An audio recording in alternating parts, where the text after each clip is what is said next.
going? What are you drinking tonight? Let's keep them flowing.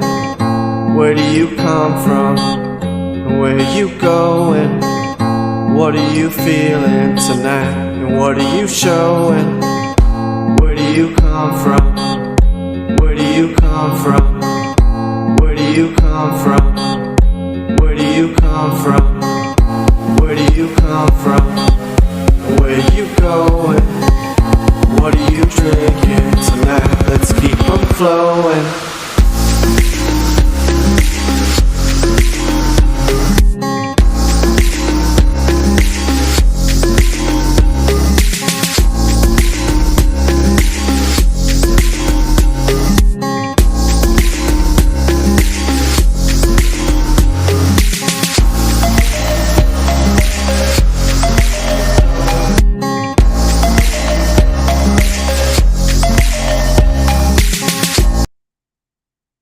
Oh, right. I gotta introduce the fade out.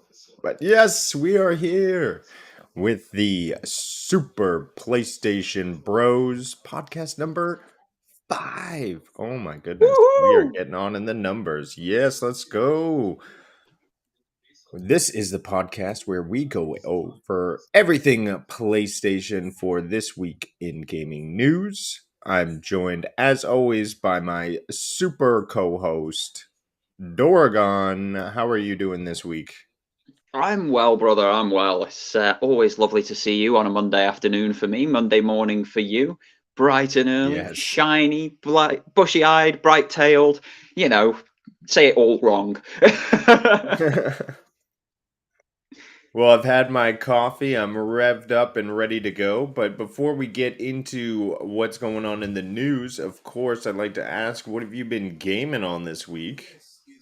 I have been all over the show this last week. There's been a lot of VR on the go, so there's been quite a bit of Beat Saber still, because it's still the new fresh thing. But I've also played a bit of that Dreamcast remake. So Sega remade a game that was a Dreamcast exclusive way back when, and it's now called C Smash VRS. Essentially, it's like this neon colored tennis game, but the idea is to smash the ball against weird things on the other end of the court and break them apart. And that's been great fun. I've really enjoyed that one.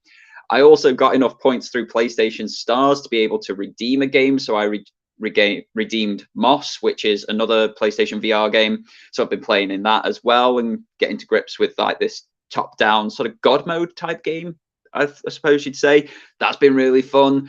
And then there's been the usual staples in there. Bit of Final Fantasy 16, bit of Destiny 2. We ran Kingsfall together last Thursday and got through that no hassle. Did GMs with a couple of the guys from your clan as well. It was just great fun. It's been an expansive week, shall we say.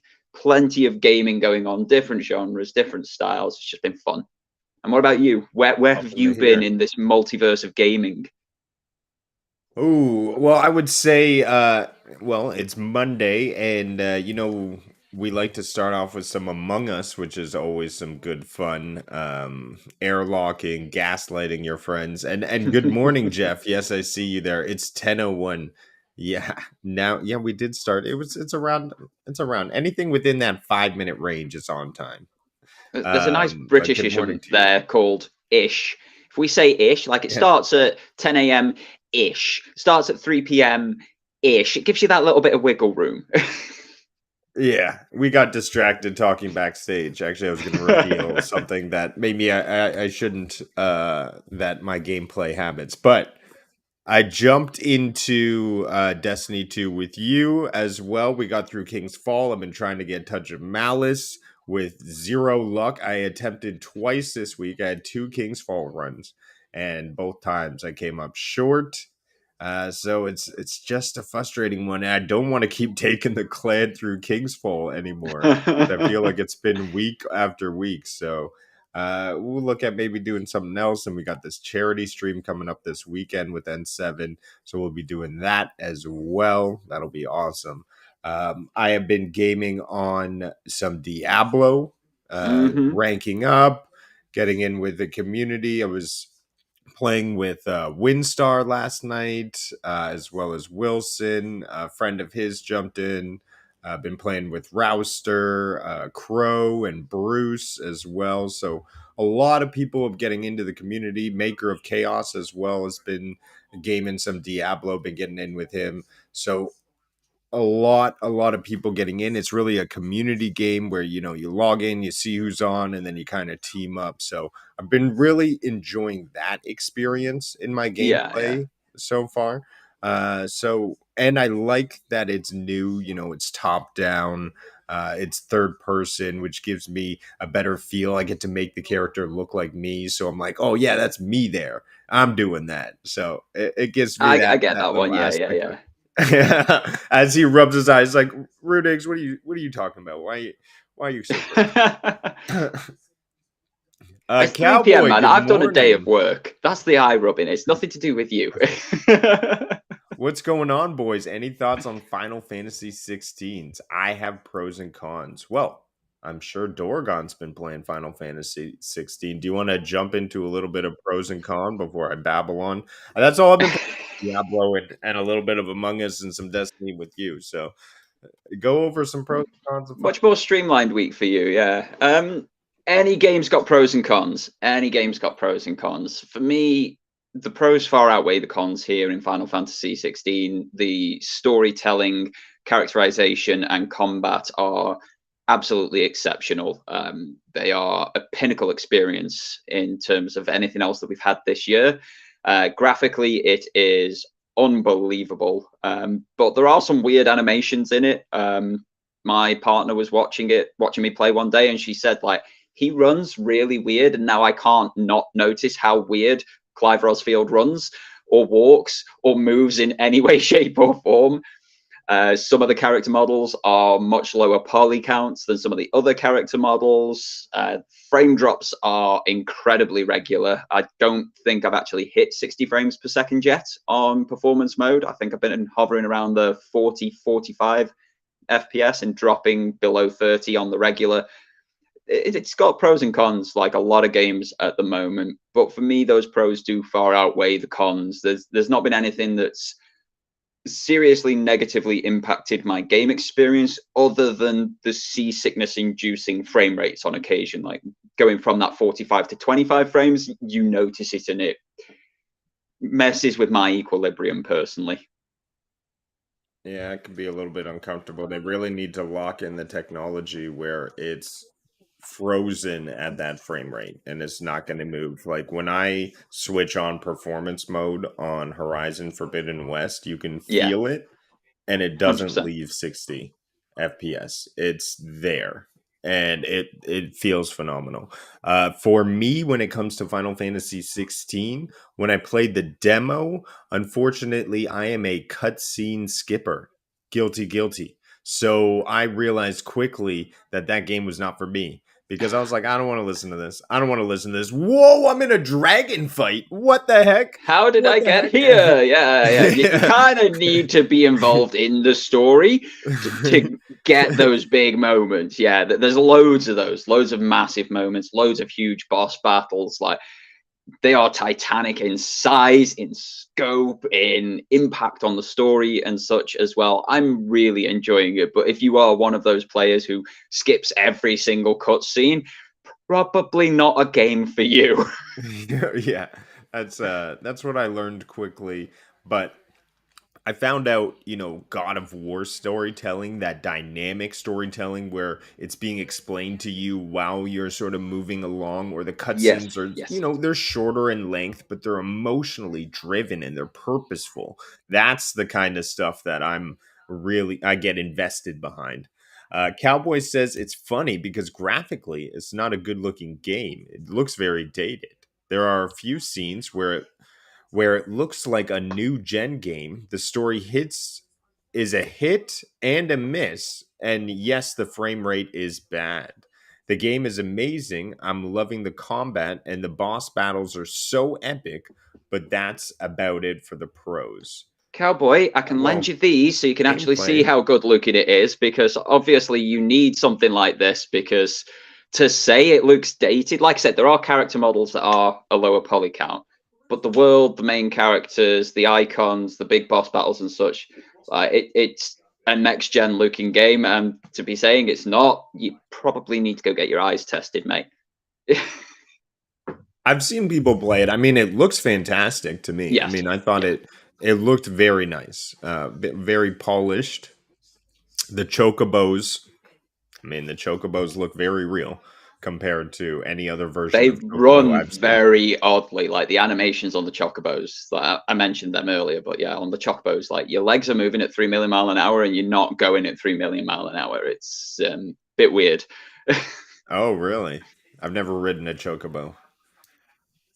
Well, thank you for that divergence, Cowboy. Let's jump into a little bit of the highlights of the week and what's going on in the PlayStation world.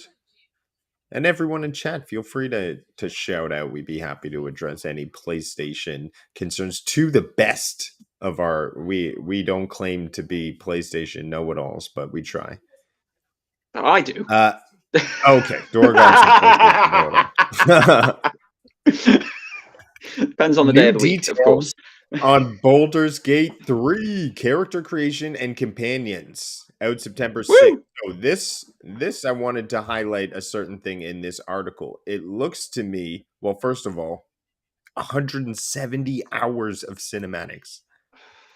You see, that's an automatic turn off for me. Anything that wants that sort of record. Yeah, anything that wants more viewing commitment as a video game than every single episode of Stargate SG-1, I'm not going to be involved, mate. Like, I may as well just sit and watch it rather than play it at that point, because you're then going to have the like 300 hours of gameplay, 170 hours.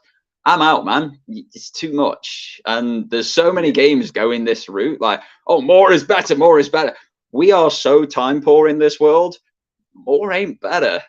That's a big turn off on a video game for a lot of people. Explain that this is sort of because you can be so many different characters. Yeah. Different characters, different choices. Sort of the cinematic lines come from.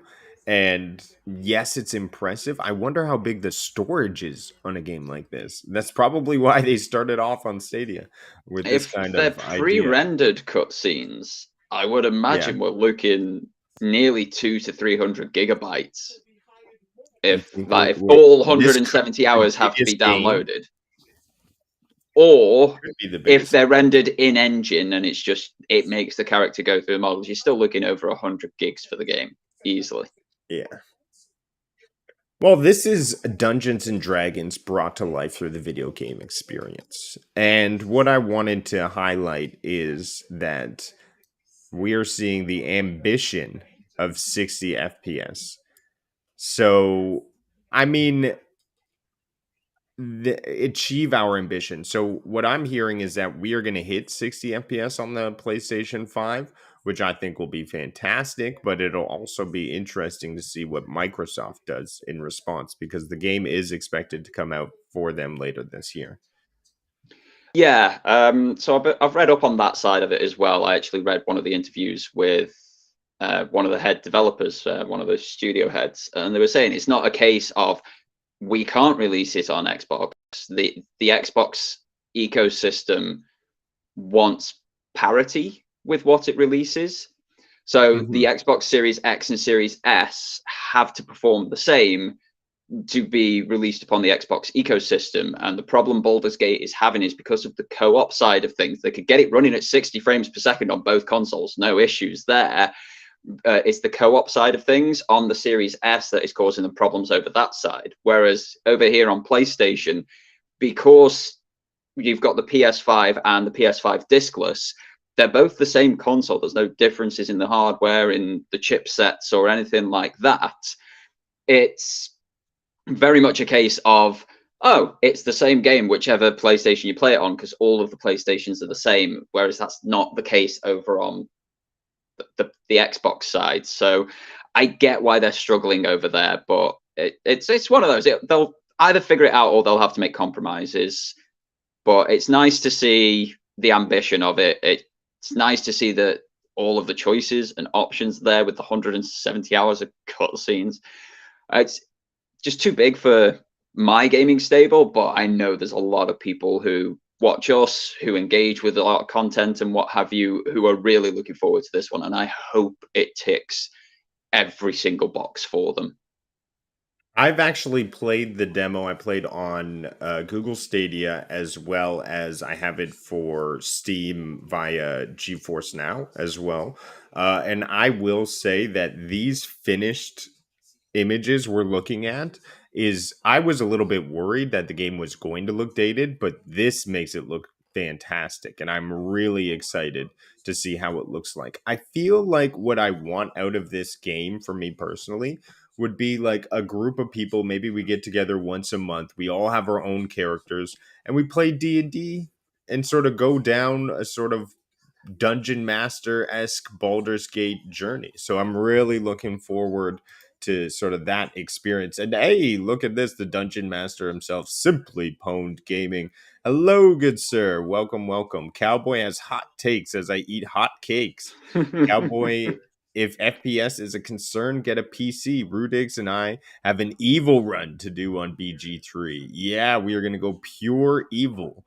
And that's what I'm looking to do, is just make every evil choice possible, and see where that takes me. See, that's all I need Cowboy. to interact with Dungeons and Dragons: a pen and a piece of paper. That's how I've been doing it since the 90s. So maybe I should modernize a bit and give it a go. We'll see. We'll see. I'm glad it's coming to PlayStation 5. We're going to have controller support, and I really need to play games with the controllers. I'm not a mouse and keyboard guy. Yeah, we've seen you cause too many riots with that take in the past. Yeah. Yeah. Oh, I forgot about that. I used to be hard on that. All right. Well, I look forward to that, and I love the timing of the date. It seems that we're gonna have rival RPGs releasing on two different consoles at the same time. Uh, I think Starfield will have that bigger draw, because I think people who really want to get into BG3 will be getting into it previous to that, because it's releasing both early August as well as September 6th for the console exclusive, and then early August is for PC exclusive, or PC in general. Yeah, I think it's probably good that they get the double dip with it, with the PC and then the console release either side of Starfield. I think that's actually probably really good for Baldur's Gate 3, with it being a technically smaller IP. I don't think it's going to be any problem for them at all. We're talking about a Bethesda release here. Starfield's going to be an absolute mess at launch, as every Bethesda release is. I'll play it about 8 months down the line when they fix the game-breaking bits. Yeah. Exactly. Oh my gosh. Yeah, no true AAA titles are released finished or polished anymore. Well, I will say, Tears of the Kingdom was definitely a great polished experience release. Trying to God think of if War there's anything Ragnarok was else an that I've tried. incredibly God of polished War release. Ragnarok was a published AAA release, but they are very far and few in between, because I remember I'm almost like turned off of Jedi Survivor right now, because it just doesn't feel right. And I don't know how to explain it, but I'm used to Souls, and it just doesn't feel right, but I do have to get through it. It's one of those. 16 times I to get beat that boss. It just feeling. works. It just works. Yeah. It just works. Yeah. Okay, Todd. We'll trust you, mate. We'll trust you. I mean, we're scared to see, but at the same time, I hope it releases onto GeForce Now as well, so we get that cloud I aspect. just But hope it works. I hope it's good. I hope it works. New Fate. So this is a new exclusive for PlayStation. So this is Fate Samurai Remnant. So this to me looks like a game of Japanese origins. It's releasing on September 29th. However, I bring it up because it does really have this flashy action, fun look to it, which I feel like would be appealing to your game players here in Western, or I guess we call ourselves the Western part. Do you just call yourselves the Central part in the UK? No, it's actually stupidly, the whole East and Western thing is a political terminology. It's nothing to do Right. with geographic location. So even though on your standard map Ah, set out, Australia and New Zealand are about as far east as you could go, they're classified as West because of their political setup. It's the same with us. We've got a very similar political setup to yourselves, to the USA, to much of Europe. So those sorts of democracy setups are classed as West. The Eastern setups were more emperors, kings, and such. They've changed a lot in more recent times, especially through the 20th and 21st centuries. So the whole thought process of East and West makes no sense because it's not a geographical terminology and it's no longer a proper political terminology. But yeah, I suppose technically, if we are going geographically on your standard map, we are central. yeah. But I guess Western philosophy now. Exactly, yeah. This is very much your Japanese, Korean, Asian inspired anime type game. It's got that look to it. It's got Very the much so. mad powers and enemies type thing. It gives me feelings of One Piece, of Bleach, of Naruto, Sword Art Online, all that sort of stuff. It looks good. I would love to get a demo of it to see if it's something I'd like to put my money down on.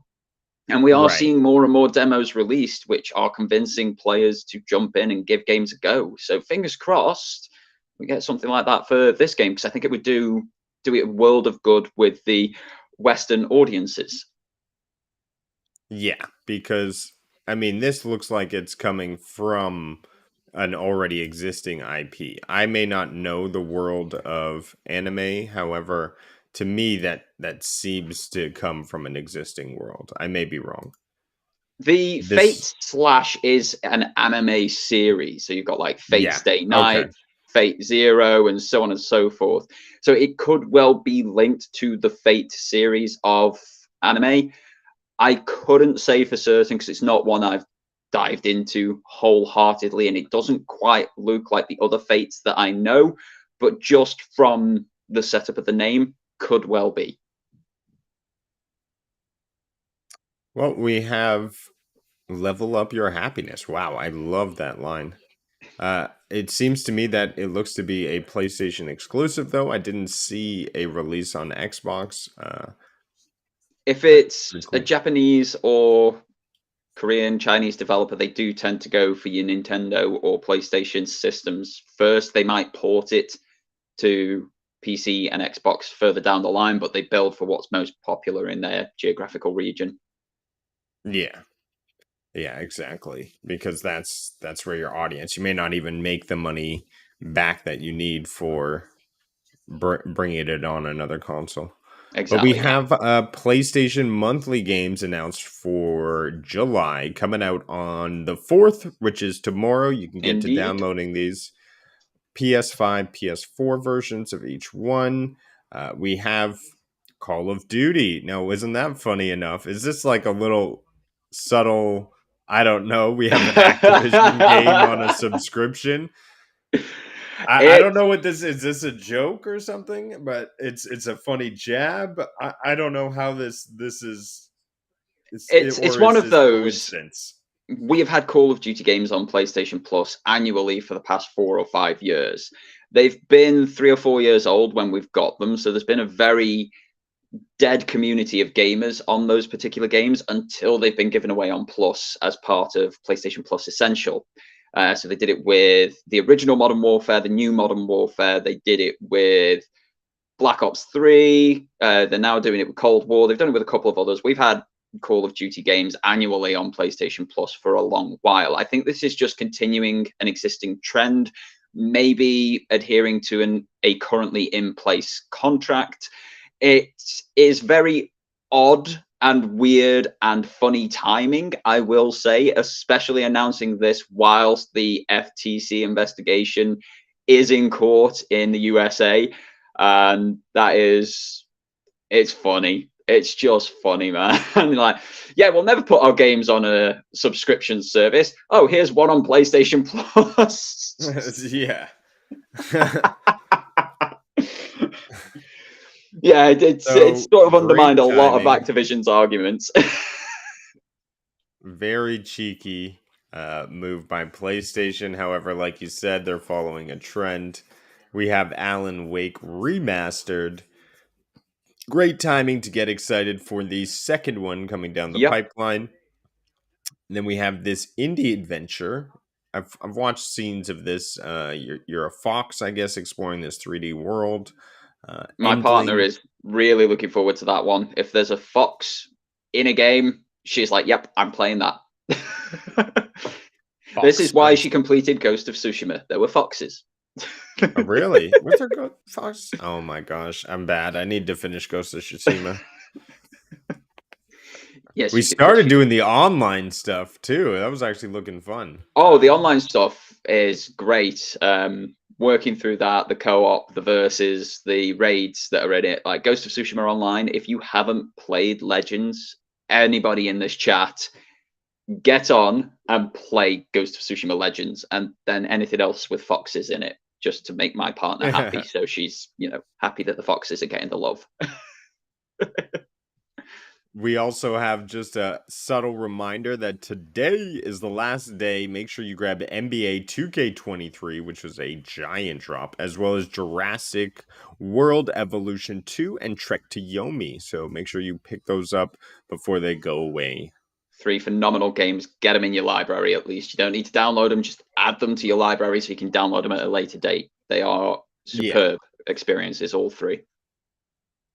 Now we have a couple things I wanted to bring up. So this little next segment is kind of what we're learning, and take this with a grain of salt with the FTC versus Microsoft legal battles. So I'm going to go over some points I found here. We have Sony reveals that Xbox Game Pass deals actually require subscription exclusivity, making competing bids on subscriptions. So things like Valheim and Immortality, PlayStation actually lost out to on the subscription bids, leaving Xbox Game Pass to basically swoop them up for themselves. It kind of tracks. Like when I saw you'd put this on the show notes, I looked into a few from the past of things that have gone on to Xbox Game Pass that have been part of Game Pass Ultimate and what have you. And one that actually jumped out to me as sort of lending quite a lot of credence to this was Destiny 2. If you remember in 2020, the entirety of that year of Destiny 2 was on Google Stadia as part of the Pro subscription. You got the Beyond Light expansion, you got every seasonal release, all of the activities in there, all of the weaponry and all that sort of stuff. That was all part of Stadia. Now, Bungie loved Stadia. They used it to create their game. They actually wanted to buy Stadia at one point to run Destiny on natively, permanently, everywhere. Obviously, that didn't come off, unfortunately, for them. But they adored Stadia and would have loved to have continued that sort of partnership.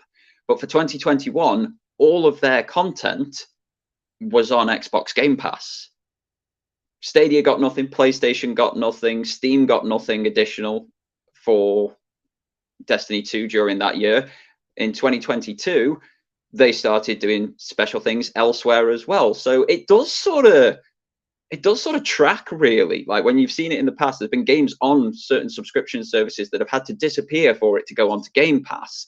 And then when it's finished on Game Pass, it's gone on to 4 or 5 other subscription services. It does seem to track. And I don't like it as a gamer, especially with Game Pass going up recently. It's not something I'm as easily able to afford anymore, with it being £4 more expensive per month now.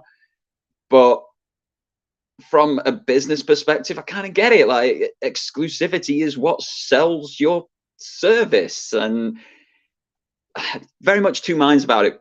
Gamer in me hates it, especially the gamer that isn't a core Xbox gamer. But then the business mind with where I work in big tech and such, like, yeah, why not do it? If you can throw the money at it, get that exclusivity and get more money out of your customers, do it. It's a hard line to walk and a difficult one to come down on a certain side of. I would agree. It's business, right? And All is fair. So, what up, Ray, the gaming cyborg? Thanks for dropping on by.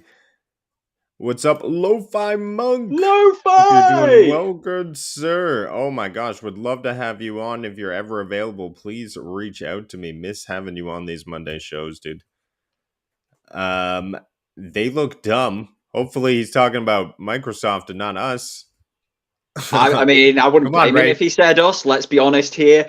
I did give him a bit of stick in the last Among Us. He got a bit bent out of shape about it. It's like, oh, yeah, he's got every right to call me dumb. You got Shadowkeep included in Pro. Yeah, you got a lot included in Pro. Stadia was absolutely infused with Bungie, and it made the play experience epic. But yeah, things change. Games Oh, change. The gaming Activision looks landscape. dumb. Yes, yes. Yeah. Oh, with the subscription. Yeah, PS coming on. Call of Duty coming on PS. Yeah, absolutely. Uh, so we have some other things revealed as well. Microsoft was looking at acquiring Square Enix wholeheartedly. However, it was released that they did not move forward after a 2019 meeting because they deduced, quote unquote, negative impacts on game sales due to Game Pass cannibalizing game sales.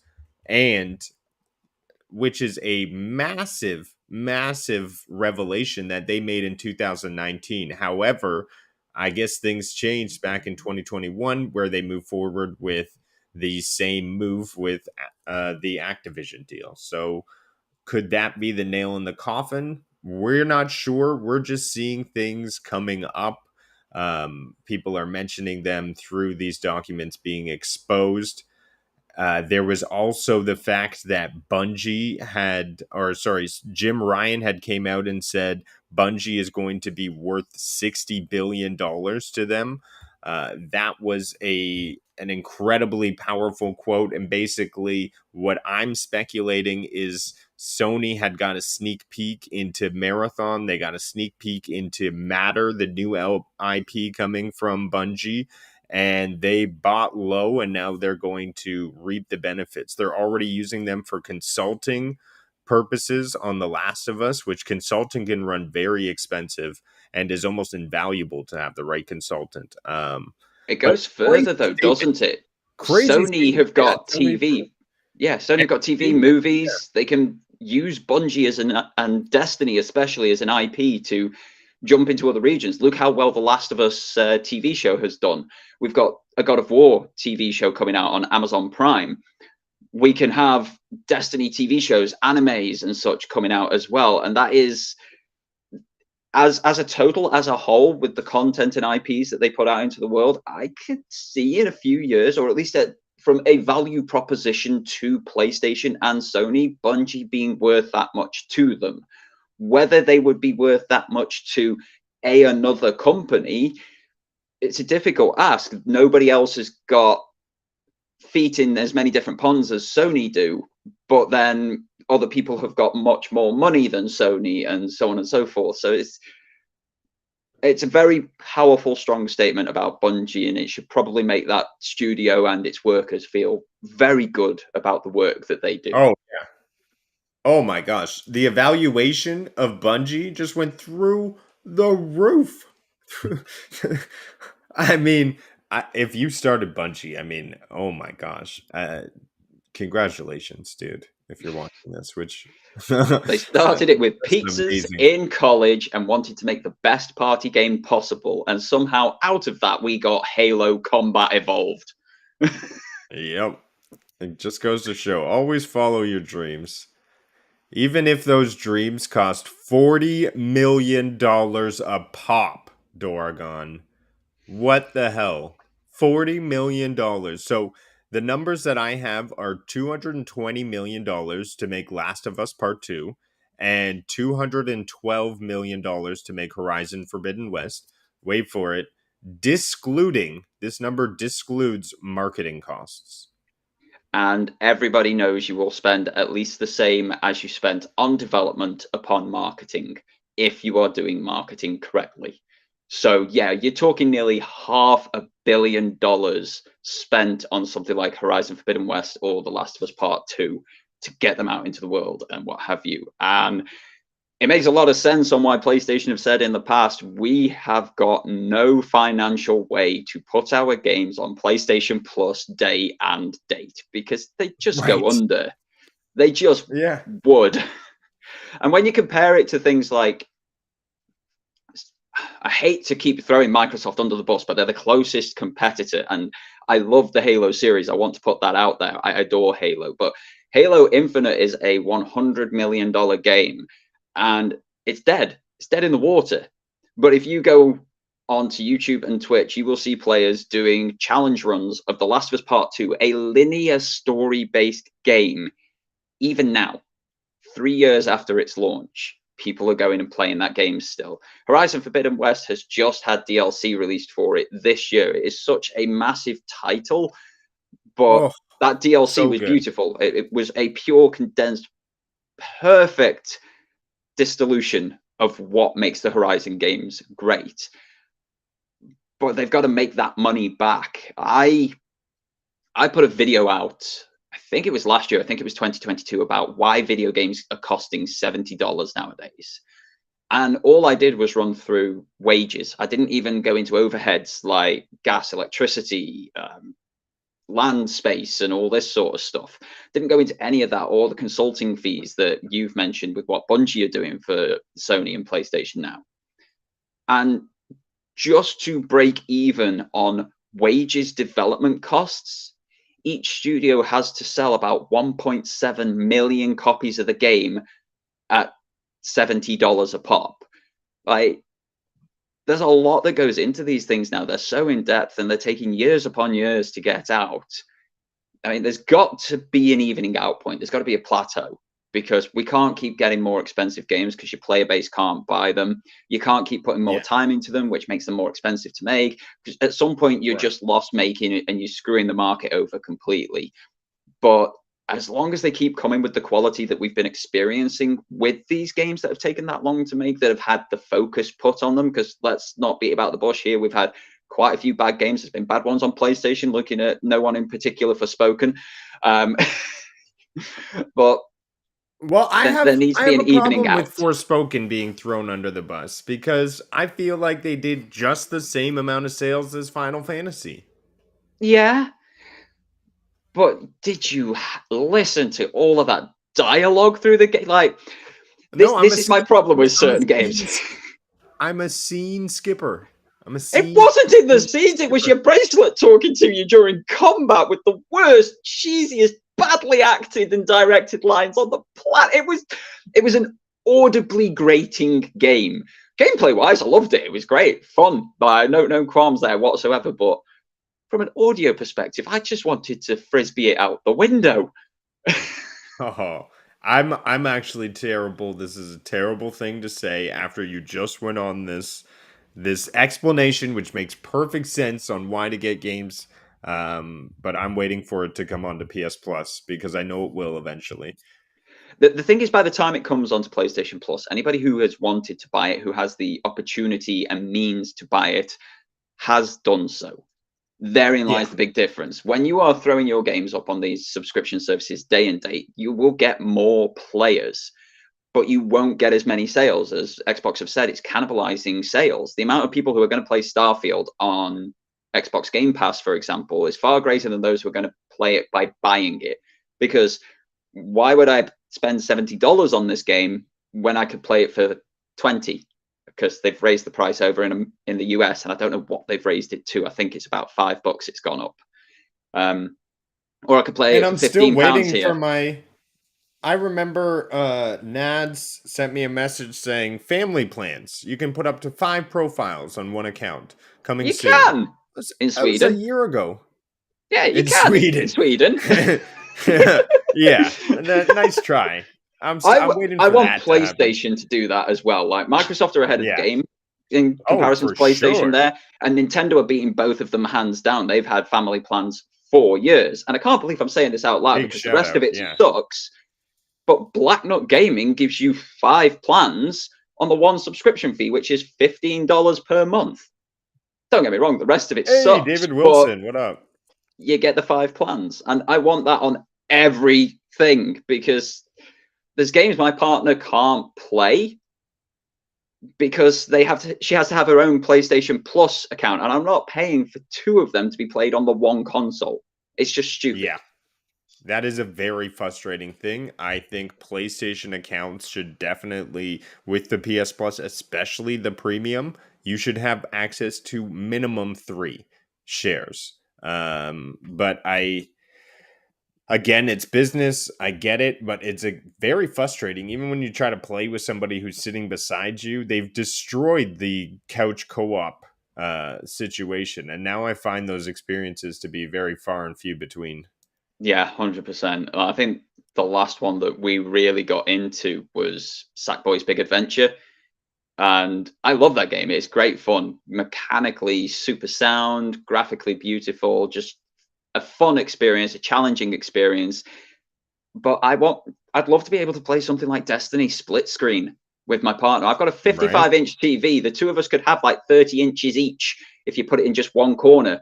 And they're not doing it. I want games to have that couch co-op, because households want to play together and they don't have the money for 2 consoles, 2 sets of subscription fees, 2 of everything. And that's just if you've got like 2 adults there. If you add kids into the mix as well, it gets even more expensive. And we're not in a world where people can go out and buy 4 PlayStation 5 consoles and 4 subscriptions to PlayStation Plus. Sony, you need to sort something out there. It's unmanageable. Absolutely. Here we have Project Q price point. And sorry, I got to move along before we hit the top of our hour here. Indeed. The Project Q price point revealed by Microsoft's FTC filings. So we should always have FTC filings, because I guess we get to learn so much more than so what much they're news this telling last us. week. Yeah. that pricing, man. The big pricing, where is it here? It reads for later this year for under $300. So I guess that means $299. $299.99. It's under 300. Just that 1 cent under, but it's under 300. Yeah, that's my expectation with them saying under 300. But my bigger expectation there is that this device, unless they do something drastically different with it before launch, is going to be dead on arrival. Like $300 for a screen and controller that just does remote play. Yeah. Why would I do that when I've already got a controller with my PlayStation 5 and a screen with my phone that I can do the exact same thing on? Plus more. That just does remote play at $300. It seems Here's so what dumb. They could do. Here's what they could do is give you a year of premium. Mm-hmm. But they probably won't do that. But that would sweeten the pot. It would sweeten the pot. It would knock it down by $100 or so. I think it's about $120 over your neck of the woods, isn't it? So you're technically getting $120 off. So it brings it down to that sort of 180 mark. I still think that's too high for a screen and controller. I mean, I get it. It's hopefully a nice OLED screen from what they're saying. It is a DualSense controller, and the DualSense controllers are about $80, $90 a pop anyway. They're £70 over here. So like just direct translation, that's what that relates to. But I think the only way this thing has any form of life outside of the absolute hardcore dedicated, and I'd probably say I'm one of those, and I'm just looking at this asking the question of why, what the hell are you doing, PlayStation, with this one? The only way this has any form of life is if they give you that year of PlayStation Plus Premium and it can play native cloud games, especially with the PlayStation 5 streaming that they are testing right now. If that can launch at the same time as this device and you can play a PlayStation 5 game over the cloud on a handheld device at $300, so that's $200 underneath the entrance fee for the PlayStation 5 console itself, then I think it starts to make a bit more sense. But without that, then it's a cloud device. Yeah, it's a dual purpose device. But outside of that, I can't get that pricing at all, because it's not even got like cellular mobile network connectivity. It is just Wi-Fi remote play, as has been announced thus far, and $300 for that. Right. So if you're out of your house, you're setting up your hotspot, and like, I guess best of luck. I mean, for us over here in the UK, that is no problem. Most of our phone contracts now come with unlimited mobile data on 5G, and the slowest I've ever had on 5G is 140 megabits per second. That was when it was broken. So we don't particularly have much of an issue here. But I know there's a lot of US carriers who still offer data caps on mobile phones. And then once you go over that data cap, you're scuppered by Me paying too. like $12, $15 per gigabyte thereafter. And an hour's what, 7 to 12 gigabytes of data usage? It's just I ignore nonsensical my to me. phone bills because they're just depressing. It's on auto pay, whatever. Rob me every single month for your like Canada. We pay the highest prices possible. Ooh, I don't envy you at all on that front. Give me my unlimited everything like we've got here. Yeah, my wife has an American plan, and it's so much better. And just go Yeah. roaming constantly. It still works out cheaper. Jeez, that's a bad state of affairs. Here's a exclusivity contract that's run out from Scorn, and now it's coming to PlayStation. We're doing a bit of a swapsies. We're getting Scorn that was on Xbox this time last year, and they're getting Stray that was on PlayStation this time last year. I think they're getting the better end of the deal here. Stray is way better than Scorn from what I played personally. There's some new things coming from Stray as well, or from that Annapurna. Oh, Annapurna are doing Scorn! loads, yeah. The creepy meat thing. Yeah, meat hands. Look forward to that fall 2023. Cool stuff. And some PlayStation Star campaigns for July 2023. You were talking about you knocking some of these out. So if you want to fill up that trophy case, I like this one. Wait, it's like a bowl of chicken and noodles. It's a chicken dinner, isn't it? You know, winner, winner, chicken dinner. So we got survival of the fittest. We have so this one that's requires a battle you to royale play. one, isn't it? Yeah, that's why you got PUBG, Fortnite, this battle royale, and these other two, which I've not heard of. Apparently, Spellbreak has been X'd out instead of deleted. So instead of deleting it, you decided to put a line through. I don't get the editor there. Spellbreak was going to be one of them, and then it sort of died. Rather than edit the whole document, just put a line through it. Yeah. Multiplayer Mayhem. That has another trophy as well. Borderlands, Dirt 5, Doom Eternal. All of these are accessible through your PlayStation app. This one looks kind of cool. You got the old PlayStation triple disc art scene that used to fold out. This one's related to wrestling as well as Resident Evil. So this, to me, it's kind of a mix around of games here. Octopath Traveler as well as Street Fighter. So a large variety they're asking you to log into and play here on the demo side. And then you get this cool little trophy. Yeah, you get your demo discs for playing a demo, and these are the most recent demos upon the PlayStation Store. Tracks for me. Yeah, and then you have this bowl thing. It's a bowl, my man. Look at it. What is it from? Oh, it's from Wulong. It's from Wulong. On sale at this precise moment.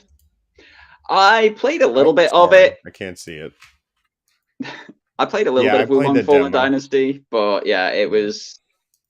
I was playing it on xCloud at the time, and the lag was just horrific. It was unplayable through the service, so I gave up, and I never sort of came back around to it.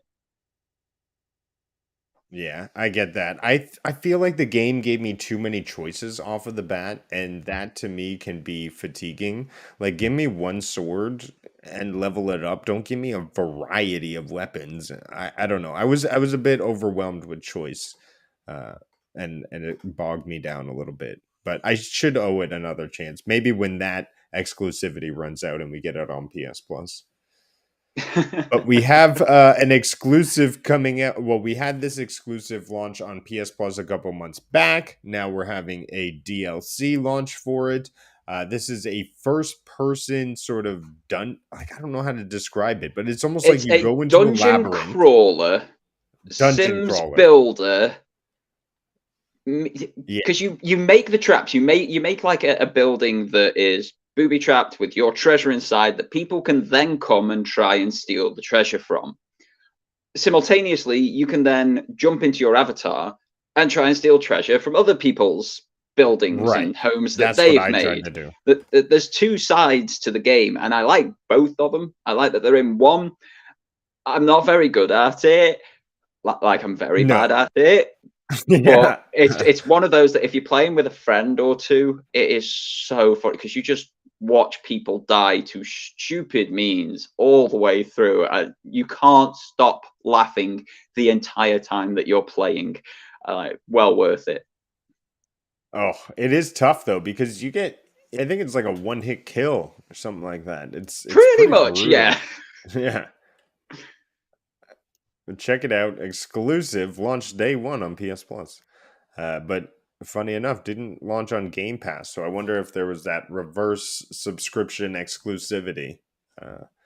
Possibly. But we have not Gran sure. Turismo 7 update. 3 new cars, GT Cafe menus, and more out today. So if you are a racing fan, be sure to check out the patch. Cars Looks like go we're getting a fast, Mitsubishi Aston Evo, Martin. the Aston Martin Valkyrie. We're getting some very nice machines And the in this game. Impreza. Oh, Wow, the you know Scooby what's Impreza, funny? yeah. Okay, well, I've never driven the Valkyrie. I have I don't think been anybody to has. Aston Martin before.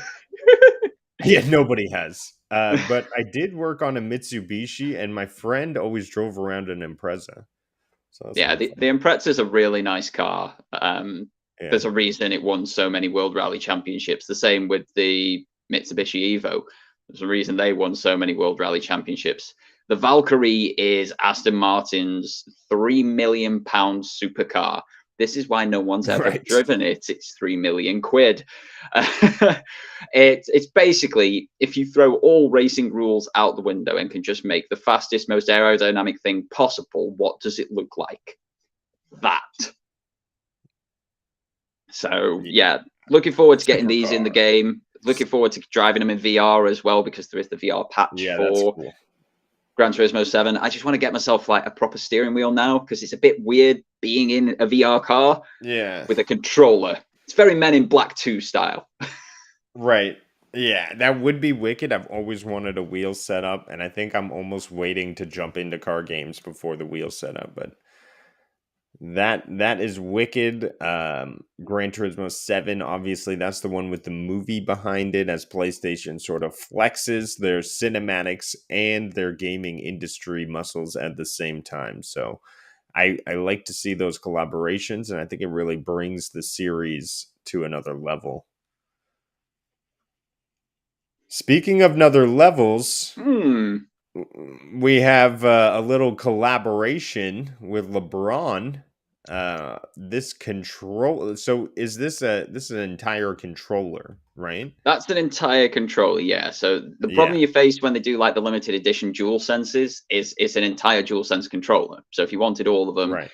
$80 a pop, $90 a pop, depending where you are in the world. They're very expensive bits of kit. Fantastic, wonderful controllers. I think they are fantastic, but you don't need more than two, really. So yeah, that's an expensive investment for that one. But I believe he's done faceplates for the console itself as well, hasn't he? Oh, really? With this collaboration. So they tend to be a bit cheaper, and you can just swap them out on the same console. So if the faceplates is true, if it wasn't just there you go, console covers just a little bit below it. So yeah, those faceplates are quite a nice one okay, yeah, for the console. There you go. Oh yeah, that does look nice. That's pretty cool. Little graffiti action on there.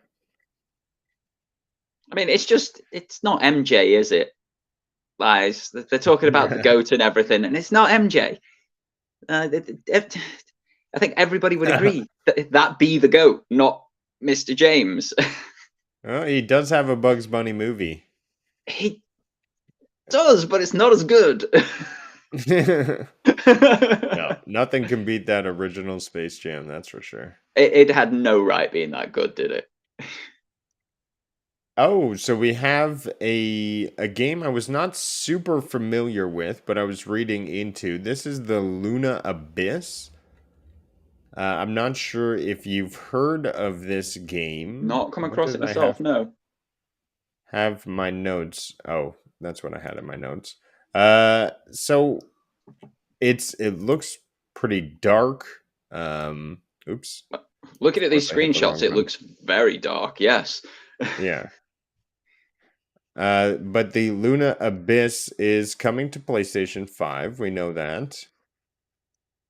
And if my computer decided to work, I would tell you more about it. Hey, computer, please work. Please work.